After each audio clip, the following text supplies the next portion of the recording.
Ayan, pakuluan natin muna siya. Tanggalin natin yung kanyang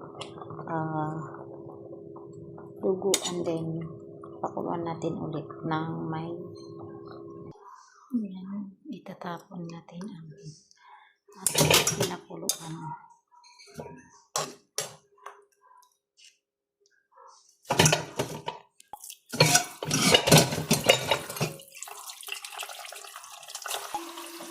Lagyan natin dito sa may bawang, may onion leaf, and bay leaf, and holy pepper.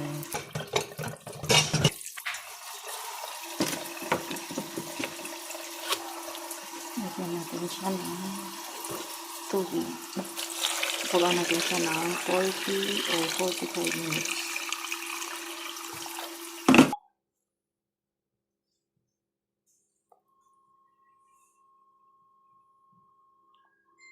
Lutuin natin ng 40 or 45 minutes.